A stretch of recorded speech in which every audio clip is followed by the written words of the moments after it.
ओम श्री गणेशाय नमः। ओम श्री दुर्गा देव्यै नमः। नमश्चंडिकाय।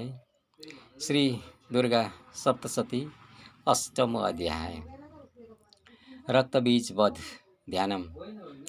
ओम अरुणां करुणातरंगिताक्षी धृतपाशांकुशबाण चापहस्तां अणिमादिभिरावृतं मयूरखै रहमित्वेव विभावये भवानीं। ध्यान। जसका शरीरको रंग रातो छ, आँखामा करुणाका तरंग छन् अनि चार हातमा पास, अंकुश, बाण र धनुषले शोभा दिइरहेका छन्, जो अणिमा आदि सिद्धिहरूका किरणले ढाकिएकी छिन्, ती भवानी देवीको म ध्यान गर्छु। ऋषि रुवाच।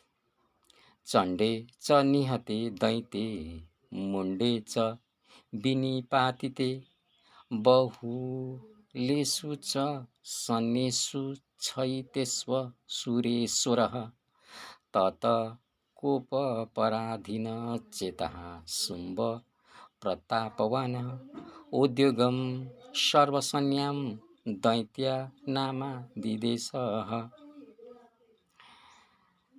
मेधा ऋषि भन्दछन्, हे सुरथ राजा, हे समाधि वैश्य, चण्ड र मुण्ड नामका दैत्यहरू मारिनलाई र धेरै दैत्य सेनाको सम्भार हुनाले दैत्यहरूको प्रतापी राजा शुम्भको मन क्रोधको अधीन भयो। त्यो क्रुद्ध दैत्यले सबै दैत्य सेनालाई युद्धका निम्ति बाटो लाग्न हुकुम गर्यो।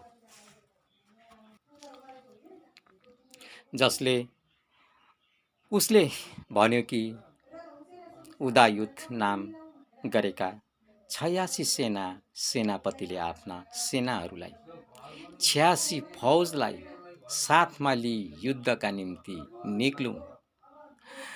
काम्बु नाम गरेका 84 सेनापतिहरू आफ्ना बाहिनीले घेरिएर यात्रा गरून्।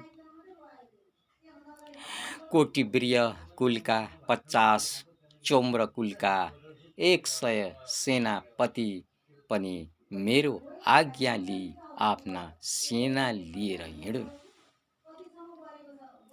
कालक, दौहर्थ, मौर्य र कालकेय नाम गरिएका असुरहरू पनि युद्धका निम्ति तत्पर भएर मेरा आज्ञाले झट्टै बाटो लागुन्।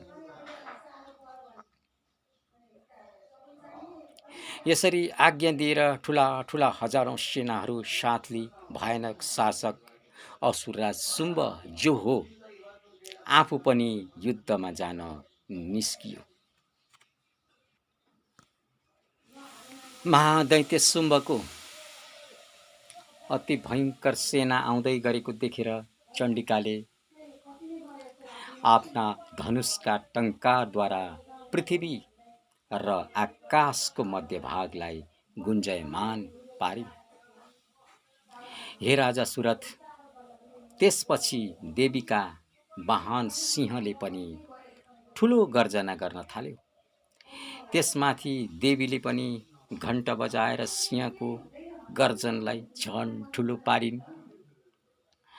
धनुषको टंकार, सिंहको गर्जन र घण्टका ध्वनिले सम्पूर्ण दिशाहरू झन गुन्जिए। त्यो भयंकर शब्दबाट कालीले आफ्ना विकराल मुखलाई अझै पनि बढाइन् र सबै शब्दहरूलाई जितिन्। त्यो अत्यन्त ठुलो गर्जनलाई सुनेर दैत्यका सेनाले चारैतिरबाट आएर चण्डिका देवी, सिंह र कालीलाई क्रोधपूर्वक घेरे। राजा सुरथ त्यसै बेला असुरहरूको विनाश र देवताहरूका अभ्युदयका निम्ति ब्रह्मा, शिव, कार्तिकेय, विष्णु, इन्द्र आदि देवताहरूका शक्तिहरू जो चाहिँ धेरै बल र पराक्रमले सम्पन्न थिए, उनका शरीरबाट निस्किएर आफ्नै रूपमा चण्डिका देवीसँग गए। जुन देवताको जस्तो रूप थियो, जस्तो वेशभूषा थियो र जस्तो वाहन थियो, ठिक त्यस्तै नै युद्धका साधनहरू सहित लिएर ती शक्तिहरू युद्ध गर्न भनी आए। सबैभन्दा अगाडि हाँसले युक्त विमानमा बसेकी अक्षसूत्र र कमण्डलुले सुशोभित भएकी ब्रह्माजीकी शक्ति आइन्, जसलाई ब्रह्माणी भनिन्छ। वृषभमाथि चढेकी, हातमा उत्तम त्रिशूल लिएकी, महानागका बाला लगाएकी, शिरमा चन्द्ररेखाले विभूषित भएकी माहेश्वरी शक्ति जो हुन्, ती पनि आइपुगिन्। कार्तिकेयकी शक्ति रूपा जगदम्बिका कार्तिकेयकै रूप धारण गरेकी, मयूरमा चढेकी, हातमा शक्ति लिएकी गुह रूपिणी जो हुन्, दैत्यहरूसित युद्ध गर्न ती पनि आइन्। यस्तै भगवान विष्णुकी शक्ति गरुडमाथि आरूढ भएर शङ्ख, चक्र, गदा, श्राङ्ग, धनुष र हातमा खड्ग धारण गरेकी वैष्णवी शक्ति पनि त्यहाँ आइन्। यज्ञ बराहको उपमा नै गर्न नसकिने रूप धारण गर्ने भएका हरिकी जो शक्ति हुन्, ती पनि बराहको रूप लिएर बाराही शक्ति उपस्थित भई, जसका गर्दनका केश हल्लाउँदा आकाशका तारा पनि वरपर छरिन्छन्। ती पनि नृसिंहका समान शरीर गरेर नारसिंही शक्तिका रूपमा त्यहाँ आइन्। त्यसै गरी हातमा वज्र लिएका गजराज ऐरावत हात्तीमाथि चढेकी, 1000 आँखा भएकी, इन्द्रको जस्तो रूप लिएकी ऐन्द्री शक्ति पनि त्यहाँ आइन्। हे राजन, त्यस पछाडि ती देव शक्तिहरूले घेरिएका महादेवले चण्डिकासित भने, हे मेरा प्रसन्नताका निम्ति हे चण्डिके, यी असुरहरूको छिट्टै हनन गर। अनि चण्डी देवीका शरीरबाट भयानक र परम उग्र चण्डिका शक्ति प्रकट भइन्, जसबाट सयौं स्याल एकैचोटि कराएर हुइयाँ मच्चिए जस्तो स्वर आयो। ती अपराजिता देवीले ध्वासे जटा भएका महादेवसित भनिन्, भगवान, तपाईँ शुम्भ निशुम्भ भए ठाउँमा दूत भएर जानुहोस् र ती अत्यन्त घमण्डी शुम्भ र निशुम्भ दानवसित भन्नुहोस्, तिनका अतिरिक्त अरू पनि दानव त्यहाँ युद्धका निम्ति उपस्थित छन् भने तिनलाई पनि यो सन्देश दिनुहोस्। सन्देश के भने, दैत्यहरू हो, यदि तिमीहरू जीवित नै रहने इच्छा गर्छौ भने पातालतिर फर्किएर जाऊ। इन्द्रलाई त्रिलोकको राज्य मिलोस् अनि देवताले यज्ञ भाग पाउन्। बलका घमण्डमा आएर यदि तिमीहरू युद्धकै इच्छा गर्छौ भने लड्न आऊ। मेरी शिवाहरू, योगिनीहरू तिमीहरूको काँचो मांसले तृप्त हौन्। हे राजन, जब यसरी ती देवीले शिवलाई दूतको काममा नियुक्त गरिथिन्, त्यहाँदेखि ती शिवा नामले लोकमा प्रख्यात भइन्।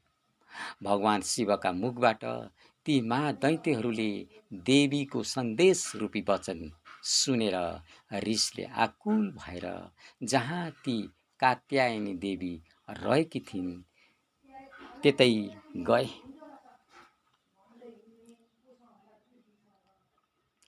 रिसमा भरिएका दैत्यहरूले देवीले भन्दा पहिले नै देवीमाथि बाण, शक्ति, रिष्टि आदि हतियारको वर्षा गर्न थाले। अनि देवीले पनि खेल खेले झैँ धनुषको टङ्कार गरिन् र त्यो धनुबाट छोडिएका ठुला ठुला बाणहरूद्वारा दैत्यले हानेका बाण, शूल, शक्ति र वञ्चरालाई काटिदिए। अनि काली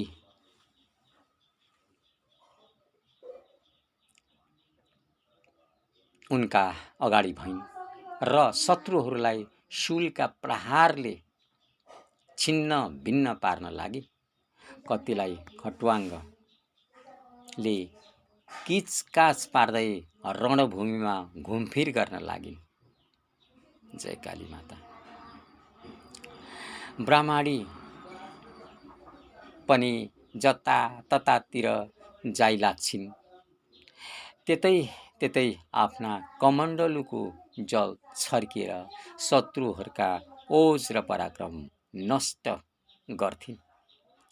माहेश्वरी शक्तिले त्रिशूलद्वारा, वैष्णवी शक्तिले चक्रद्वारा अनि अत्यन्त क्रोधमा भरिएकी कार्तिकेयकी शक्ति कौमारीले शक्तिद्वारा दैत्यहरूको नाश गर्न थाले। इन्द्र शक्ति ऐन्द्रिका वज्र प्रहारबाट सयौं दैत्य दानवहरू रगतका धारा बगाउँदै धाराशयी हुन गए। बाराही शक्तिले आफ्ना थुतुनाका प्रहारबाट कतिलाई मारिदिन्। दाराका टुप्पाले कतिका छाती छेडिदिन्। अनि अरू धेरै दैत्यहरू तिनका चक्रका चोटले छिया छिया भएर लडे। नारसिंह देवी पनि अरू महादैत्यहरूलाई आफ्ना नङ्ग्राले फोरेर खाँदै सिंहनाद गरेर दिशा विदिशा र आकाश थर्काउँदै युद्धभूमिमा घुम्न लागिन्।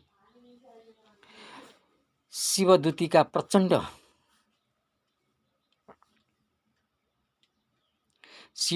प्रचण्ड अट्टहासले अत्यन्त भयभीत हुँदै कैयन असुरहरू पृथ्वीमा पछारिएकै बेलामा शिवदूतीले तिनलाई आफ्नो गाँस बनाइन्।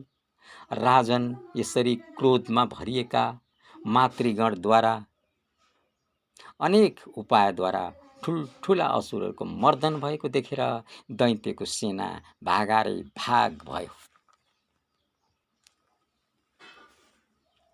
मातृगणहरूबाट पीडित भएर युद्धबाट भाग्दै गरेका दैत्यहरूलाई देखेर रक्तबीज नाम गरेको महादैत्य क्रोधले पूर्ण भएर देवीसित युद्ध गर्न आयो।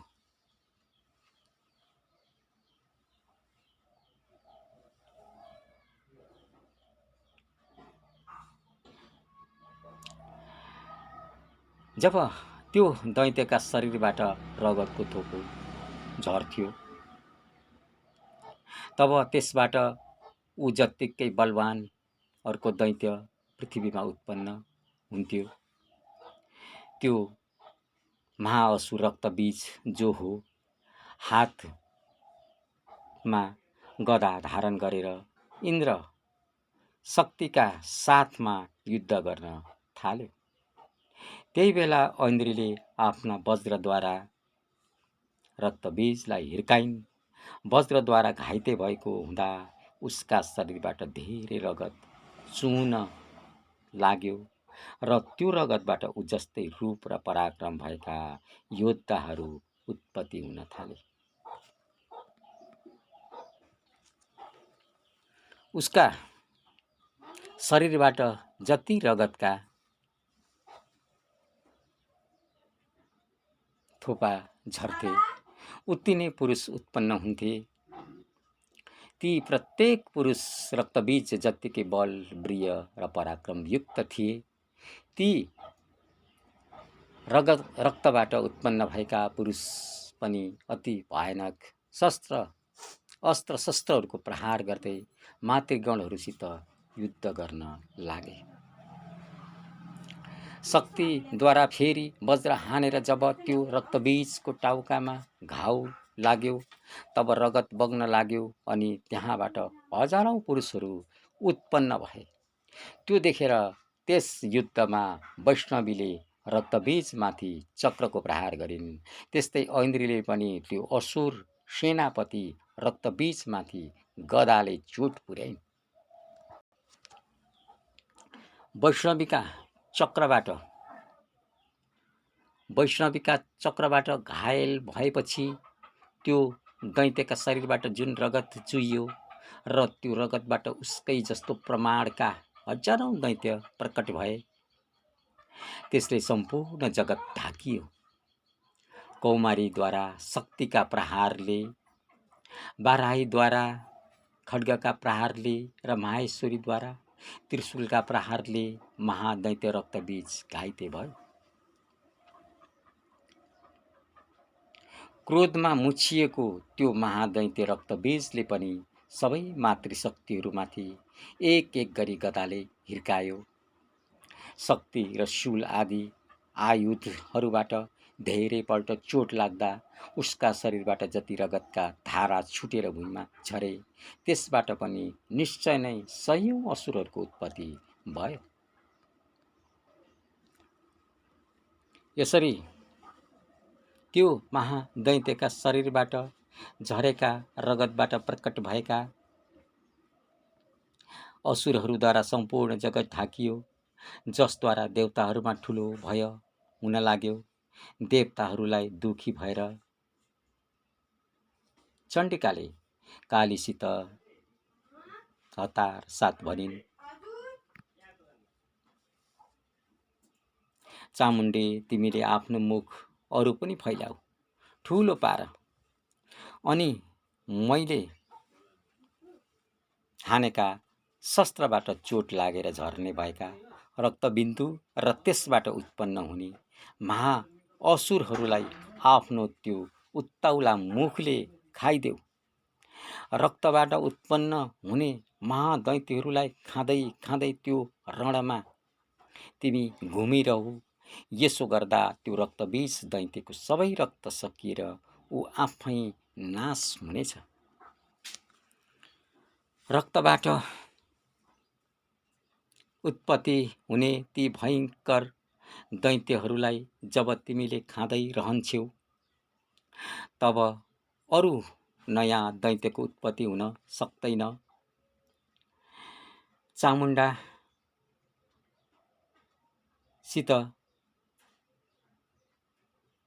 यसो भनेर चण्डिका देवीले रक्तबीजमाथि शूल प्रहार गरिन् अनि जति गिरेको उसका रगतलाई चामुण्डाले आफ्नो मुखमा लिइन्। त्यसपछि रक्तबीजले चण्डिकामाथि गदा प्रहार गर्यो, तर दैत्यको त्यो गदा पातले चण्डिकालाई अलिकति पनि वेदना हुन सकेन। उता दैत्यका देहबाट भने धेरै रगत झर्यो। जसै त्यो रगत झर्थ्यो, त्यति नै बेला चामुण्डाले आफ्ना मुखमा लिइहाल्थिन्। झरेका रगतबाट कालीका मुखमा पनि जति महाअसुरहरू निस्किएका थिए, तिनलाई पनि खाइन् र रक्तबीजको रगत पनि पिइन्। त्यसपछि चामुण्डाले रगत पिइसकेका रक्तबीजहरूलाई चण्डिकाले शूल, वज्र, बाण, तरवार र रिष्टि आदि आयुधद्वारा हिर्काउन थालिन्। चामुण्डाले रक्त पिएको त्यो रक्तबीज शस्त्रहरूद्वारा हिर्काइएपछि भूमिमा पसारियो। हे सुरथ राजा, रक्तबीज नाउँ गरेको त्यो असुर रक्तले रहित भएर जब भूतलमा गिर्यो, तब देवताहरूलाई अनुपम हर्ष प्राप्त भयो अनि त्यहाँ जो मातृगणहरू थिए, असुरहरूका रक्तपानबाट उन्मुक्त झैँ भएर नाच्न थाले। यस प्रकार रक्तबीजको वध भएको यो रक्तबीज वध नामको 8औं अध्याय समाप्त हुन्छ। दर्शकवृन्द, इति श्री मार्कण्डेय पुराणे सावर्णिके वनन्तरे देवी महात्म्ये रक्तबीज वधो नामाष्टमो अध्याय। उवाच 1 अर्धश्लोक 1 श्लोक 61 एवं 63 एवमादित 502 यसरी श्लोक उल्लेख गरिएको छ। दर्शकवृन्द, रक्तबीज वधको यस अद्भुत देवीका चरित्रहरूको वर्णन गरिएको यो रक्तबीज वध नामको 8औं अध्याय यसरी समाप्त हुन्छ। दर्शकवृन्द, यो दुर्गा सप्तशती चण्डी पवित्र ग्रन्थ 700 श्लोकले युक्त भएको ग्रन्थ भएकोले यसलाई सप्तशती दुर्गा सप्तशती भनिएको हो र यस्तो अत्यन्त मन्त्रमय र कामना सिद्ध गर्ने एउटा महान मन्त्रयुक्त ग्रन्थ को पाठक्रममा देवीका विविध चरित्रहरूको वर्णन गरिएको छ। प्रथम चरित्र, मध्यम चरित्र र उत्तम चरित्र गरी 3 चरित्रहरू क्रमशः श्री महाकाली, महालक्ष्मी र महासरस्वती क्रियाशक्ति, इच्छाशक्ति, क्रियाशक्ति र ज्ञान शक्ति, यी शक्ति का रूपमा, प्रतीकका रूपमा देवीलाई महाकाली, महालक्ष्मी र महासरस्वती को रूपमा, प्रतीकको रूपमा लिएको छ, शास्त्रकारहरूले बताएका छन्। यसैले यी सम्पूर्ण इच्छाशक्ति, कुनै पनि कर्मशक्ति सफलताका निमित्त, कर्ममा सफलताका निमित्त हामीलाई शक्ति आवश्यक छ, अनिवार्य छ। त्यसमा पनि क्रियाशक्ति, इच्छाशक्ति, क्रियाशक्ति र ज्ञान शक्ति, यी शक्तिहरू हामीलाई अनिवार्य छ। यी शक्तिहरू नभइकन हामी सफलता प्राप्त गर्न सक्दैनौँ। त्यसैले यी शक्तिहरूको आराधना, शक्ति उपासना विशेष श्रद्धा भक्तिका साथ गरिनुपर्दछ र यसै शक्ति आर्जनका निमित्त, शक्ति आराधनाका निमित्त हामी देवीका विविध स्तोत्र पाठ गर्ने गर्दछौँ। जस्तो देवी भागवत, त्यस्तै श्री दुर्गा सप्तशती र देवी स्तोत्रहरू, विविध देवी स्तोत्रहरू पाठ गर्ने गर्दछौँ। यसै क्रममा दुर्गा सप्तशती ग्रन्थ अन्तर्गत जो चाहिँ मार्कण्डेय पुराणबाट लिएको 700 श्लोक र 13 अध्याय भएको यस ग्रन्थ भित्रको यस एउटा अद्भुत देवीको चरित्र, अद्भुत चरित्र वर्णन गरिएको, जुन चाहिँ अत्यन्त देवताहरू समेत भयभीत पार्ने एउटा रक्तबीज नामको महादैत्यलाई देवी चण्डिकाले वध गरेको एउटा अत्यन्त महत्त्वपूर्ण अध्यायका रूपमा यस अध्यायलाई लिन्छ। त्यसैले पनि दर्शकवृन्द, यस अध्यायको श्रवणबाट देवीका अद्भुत चरित्रको हामी वर्णन श्रवण गरेर त्यसबाट देवीका स्वरूपको हामी स्मरण, चरित्रको स्मरण गर्नुको साथै उहाँको अनुग्रह प्राप्ति गर्न सक्दछौँ र यसै सन्दर्भमा यो महापराक्रम व्यक्त भएका पराक्रम चरित्र पराक्रमी चरित्रहरू देवीद्वारा व्यक्त गरे चरित्रहरूलाई वर्णन गरिएको यस ग्रन्थको रक्तबीज वधको वर्णन पाठ चाहिँ मैले यहाँहरूलाई गरेर श्रवण गराउने सानो प्रयास गरेको हुँ र यसलाई अवश्य पनि यहाँहरूले सुन्नु भए नै होला। यस्तै यस्तै अन्य यस ग्रन्थ सम्बन्धी र अन्य देवीका विविध चरित्र सम्बन्धी विविध जानकारीहरू विविध स्तोत्रहरू लिएर आगामी दिनहरूमा पनि आउने बाचा गर्दै अहिलेलाई भने म बिदा चाहन्छु र यदि दर्शकवृन्द नयाँ हुनुहुन्छ भने हाम्रो च्यानललाई सब्सक्राइब गरिदिनु होला, त्यस्तै लाइक कमेन्ट र सेयर गर्न पनि नभुल्नुहोला भन्दै बिदा चाहन्छु। ओम महाकाली महालक्ष्मी महासरस्वती परम्बा भगवती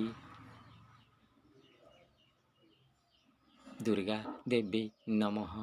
ओम महाकाली महालक्ष्मी महासरस्वती स्वरूपिणी परम्बा दुर्गा देवी नमः। ओम नव दुर्गा देवी नमो नमः। ओम सिद्धिदात्री देवी नमः। प्रथमं शैलपुत्री च द्वितीयं ब्रह्मचारिणी तृतीयं चन्द्रघण्टेति कुष्माण्डेति चतुर्थकं पञ्चमं स्कन्दमातेति षष्ठमं कात्यायनीति च सप्तमं कालरात्रि च माँ गौरी चाष्टमं नवमं सिद्धिदात्री च नवदुर्गा प्रकृतिता जयन्ती मङ्गलकाली भद्रकाली कपालिनी दुर्गा क्षमा शिवदात्री स्वाहा स्वाधा नमस्तुते। सर्वमङ्गलमाङ्गल्ये शिवे सर्वार्थसाधिके शरण्ये त्र्यम्बके गौरी नारायणी नमस्तुते। या देवी सर्वभूतेषु शक्तिरूपेण संस्थिता नमस्तस्यै नमस्तस्यै नमस्तस्यै नमो नमः। या देवी सर्वभूतेषु श्रद्धारूपेण संस्थिता नमस्तस्यै नमस्तस्यै नमस्तस्यै नमो नमः। या देवी सर्वभूतेषु लक्ष्मीरूपेण संस्थिता नमस्तस्यै नमस्तस्यै नमस्तस्यै नमो नमः। या देवी सर्वभूतेषु विद्यारूपेण संस्थिता नमस्तस्यै नमस्तस्यै नमस्तस्यै नमो नमः।